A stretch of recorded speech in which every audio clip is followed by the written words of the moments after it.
What's up, guys? I'm back with another video, and today, man, we're gonna be checking out the top 10 most epic anime fights of 2020. I'm looking forward to this video, and I hope y'all are too, because shit, I'm trying to see some anime fights. But anyways, y'all, thank y'all so much for the support, man. We are on the road to 1K, bro, and y'all done hit 503 subscribers. I'm trying to hit 1K before the end of this year, man. Hopefully we can do that. That's our goal for the channel as of right now. But anyways, y'all, make sure to hit that sub button if you're new to the channel and you enjoy the content. Make sure to hit those likes, because we're trying to hit at least 5 likes in this video.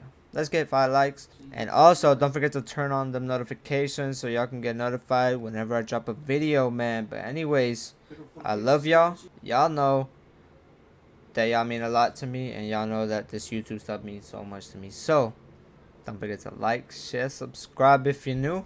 Let's get right into this video, man. Speakers up, bro. Let's go. Oh, what the? Too long ago, but we're actually in the last few weeks of 2020 already. Time's flown by, largely in part to the situation of the world at large. Nevertheless, the recovery of the anime industry is a tale for the ages, and I still find myself amazed at Japanese resiliency that managed to still bring us these shows that we love. So for today, I'll be going through 10 of the best anime fights in 2020, because let's be honest, half of the guys who like shonen series like anime for the fantasy and the fights, and we'll be taking a look at the best of the both of them today. As a precaution, there will be spoilers on this list, but I'll try to keep them to a minimum. Also, I won't be including stuff from fall 2020, even though I've already had some candidates in mind. I'll be saving that for the fall fights video, or maybe a volume 2 of this video. Now, before anything, I'd like you to subscribe and help this channel reach its next milestone. Your contribution would be much appreciated. Oh shit! Woo! We start the list with the fight where everyone teams up against Demon in Black Clover.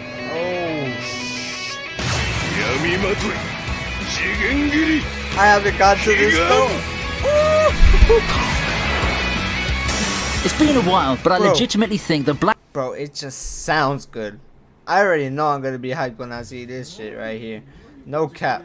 Black Clover's become an underrated show. It may be because of the bad publicity it had when it first aired, but it has become a really enjoyable show now, but not a lot of people still seem to be watching it. A battle shonen is nothing without good fights. Y'all better watch Black Clover, bro, because this shit is actually good as shit. I ain't even gonna lie, bro. This anime right here is one of my best. One of my favorites, bro. I'm not even lying to y'all. But we see a prime example of what Black Clover brings to the table with this fight. This fight pretty much encapsulates what a shonen fight is. Tense circumstances, a seemingly unbeatable foe, old reliable allies pitching in and joining the fight with their own awesome stunts. Seeing Asuna surpass his limits whilst the opening music plays in the background sent chills down my spine, really. The finishing move's probably one of my favourite Black Clover moments this year, period. It's too bad that many people sleep on Black Clover, but I think it's done pretty well for itself given the circumstances. Okay,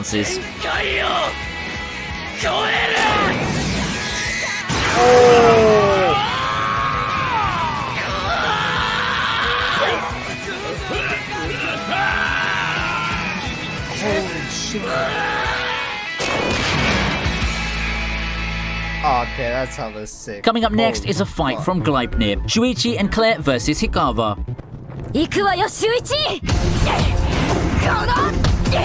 Oh shit, what the fuck? The dynamic duo of Shuichi and Claire had a tough customer as their first challenge while getting used to their powers. They'd barely gotten an idea of the whole coin collecting business and their powers. What in the fuck, bro? They're going up against a bear, bro? That's tough. You know what I'm saying? Before they get shoved into the battle royale by Hikawa and her powerful limbs. The fight itself is not that swingy, as once Shuichi and Claire got a hang of things, they dispatched their first opponent without too much effort. The thing ends up with us getting a glimpse of Claire's ruthless side, but not before we get to see some great animation courtesy of Pine Jam. I think that the fight belongs here because it's one of the things that put Gleipner on the map. Thanks to how the fight was done in a way that outdoes its manga counterpart, the encounter helped Gleipner break through and become one of the more popular shows in the admittedly dry spring season. It then led the way to more amazing fights that we'll see down the line, but in terms of actual visuals, none of them come close to this one. We continue with something big. Misaka versus Doppelganger in the finale of Railgun Tea.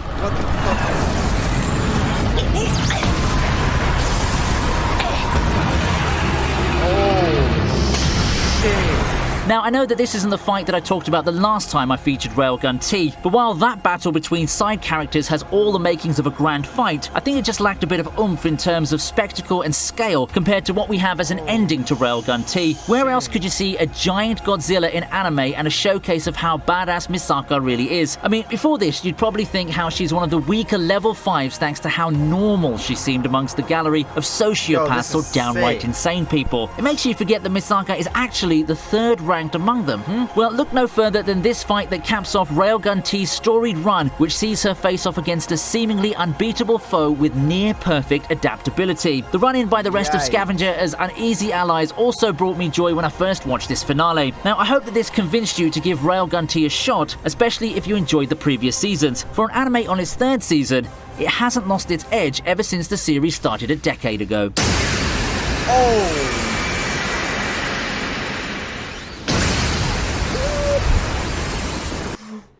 Okay, this is big. Raid Shadow Legends made me a champion, and everyone can get it. Me? Alright, buddy. Well, here's a battle featuring a side character now, as we move on to Berkoli versus Vector. Sword Art Online. Okay. Oh, shit. The last core of Sword Art Online's... I'm telling you, bro. I'm telling you, this anime right here, like, the animation just looks good. It really does look good. And I've never watched this anime in my life before, by the way. But it just looks good. I don't know why. War of Underworld went off to a fast start. After the controversial start to the season, I can see that a lot of people were brought back by the amazing fight that followed an episode after. And it wasn't Kirito's return that got people most excited. That would have to wait until around 5 to 6 more episodes. It was Berkoli's battle against Dark Lord Vector. Prior to this fight, we barely saw much of what Berkoli could really do, but this should prove that he more than deserves his moniker of being the legendary hero and the strongest Integrity Knight. Going toe-to-toe with the Lord of Darkness is next to impossible, but the leader of the Integrity Knights did it. As a novel reader, I can say that some details were omitted, which would have made the fight even more amazing, but I'm generally satisfied with what A1 gave us. This fight might not have been the most important one or the best adapted in this core, but in terms of visuals and presentation, this fight completely blows everything else out of the water. A1 really bringing their A game to their cash cow franchise. We continue the battles against impossible obstacles with the entire sequence versus Tiamat in the last part of Fate Grand Order Babylonia. Is this a part of Fate Series? Yeah, huh? I think so. Now, I think I've cheated with this one a little bit. Why? Well, I won't be talking about a single fight, but I'll be compiling everything into a sequence. The whole sequence against Tiamat as she marches towards Uruk is nothing short of awesome. Noble phantasms being thrown everywhere, so many character arcs finding their course, some really amazing scenes like Quetzalcoatl's double noble phantasm and the Mash and Merlin combo. For me, it's this series of episodes that make Babylonia the most fun I've had in a Fate anime in a while. It helps that the music choice for these scenes are my jam, and along with the voice acting, it really enhanced these moments. If you're looking for a Fate anime to watch, make sure you give this one a whirl. Don't be intimidated with how it's supposed to be towards the end of the Grand Order storyline. You can completely watch Babylonia as a standalone without prior knowledge of Fate. Bro, I've said it before, bro. The animation in this series is fucking insane, bro. Like, you could just tell right off the bat. Like, we move on to a non-Japanese anime on the list, like this one from White Cat Legend. Oh, non-Japanese. Oh.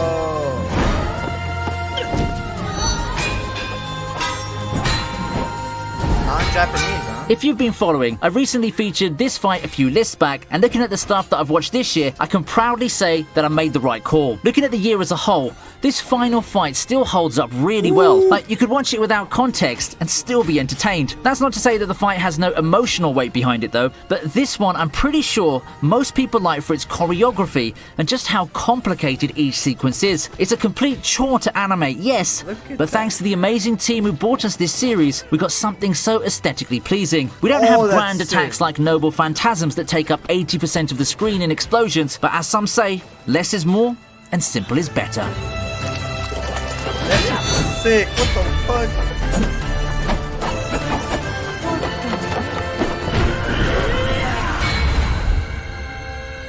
Okay, this fight is crazy. If you've been paying attention to my videos lately, you won't be surprised to see this on the list. Oh shit, it already looks good. What the? Fog Killer 5 Elements may be short, but it brings with it a kind of animation excellence that's been sorely lacking in a number of its contemporaries. Maybe it's due to being less mainstream and thus being under the radar. That way the team have less pressure and probably deal with less deadlines. Whatever the reason may be, 2 thumbs up for the work they did in this sequence. In fact, if you were to tell me which Fog Hill fight I have to feature, I'd consider this interchangeable with the bridge scene that I featured on another list. Make sure to check that video out too if you've got the time. Back to this topic though, this thing is insane. Come on, try playing the video in slow motion and you can see how much work got put into the sequence in order to give us this experience. I had a hard time following the action at times, and that's not a negative thing, not in this context. It instead adds to the experience of the scene, and it's an experience that you rarely get these days. You knew a My Hero fight is coming sooner down the line, didn't you? Wait no more now, because our next entry is Endeavor versus Hood.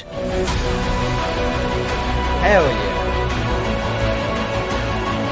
This fight is crazy. The latest season of My Hero Academia really gave us one spectacular send-off. It shows off some lit visuals as well as a big redemption for everyone's favourite bad dad. It's a fight filled with high stakes because quite honestly, I think that the whole of Japan is screwed if Endeavor and Hawks can't take down the high-end Nomu. When Hood began seeking out strong opponents, he got what he wanted, and it was a spectacle that we all got. The fight's not a stomp and is a very intense back and forth exchange with a lot of fake finishes. A lot of times you think that the fight's over, but the combatants just keep coming back. Plus we get to see a plethora of Endeavor's moves that couldn't have been animated any better. It's just simply beautiful. I personally still put United States of Smash as my favourite fight, but this one's right up there too in terms of how impactful it was. That's true. Prominence burn. Yeah. Second place on this list is Jin versus Devi from God of High School.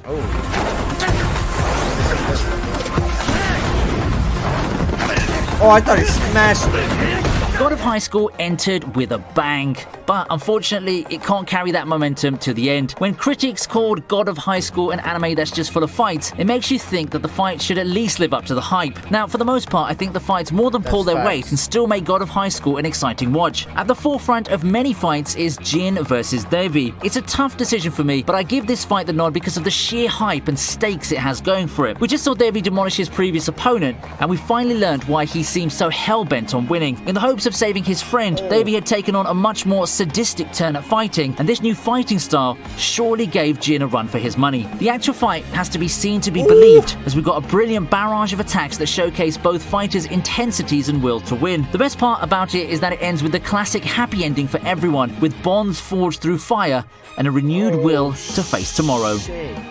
You can find gems in the most unlikely of places, and that saying couldn't be any more true with the #1 entry for today's list, that one fight from Hitori Noshita. Oh, this fight, I've seen this one. #1? Okay. It did look If any sick of you at the end. expected to get a fight this good from a Chinese anime, raise your hand. If you expected it to come from the 3rd season of Hitori Noshita, keep your hands raised. Okay, now if you kept your hand raised, you know you're lying, okay? The series as a whole isn't too popular, and who would have expected this gem of a fight to be hidden in its 3rd season of all places? Heck, I won't even consider it much of a 3rd season, but more of a transition to a possible 4th season. Yet, in this unassuming transition season of a niche show, we have some of the sleekest and smoothest animation for a fight scene in as far back as I can remember. For how much is going on and how fast things are moving, it amazes me how the animators just knocked it out of the park with this one. In terms of dramatic stakes, the fight might be nowhere near the top, but in terms of animation and fight choreography, it certainly takes the cake for the best fights in 2020. Okay,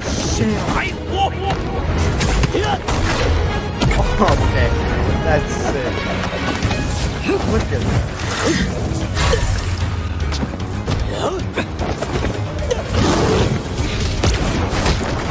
Ooh! He looks calm as fuck. So, how did you find this list? Did you think that 2020 has been a good year in terms of anime fights? Are there other anime fights this year that I've missed out on? There's so much more that I'd love to hear from you on, so make sure to chime in and give me your thoughts through the comment section down below. As usual, if you enjoyed the list and want more, hit that like button, subscribe, and ring the bell so that you can be the first in line next time. I'll see you next time on VinnyTube. Oh, hell yeah, bro. That was a good-ass video. I ain't gonna lie, bro.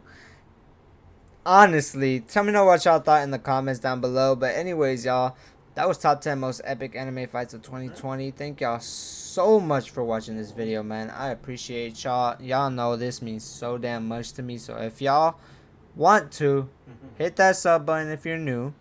Hit that like button, and most definitely hit those notification bells so y'all can get notified whenever I drop a video, man. But anyways, stay positive, stay healthy, and keep that strong mentality, man. I'm out.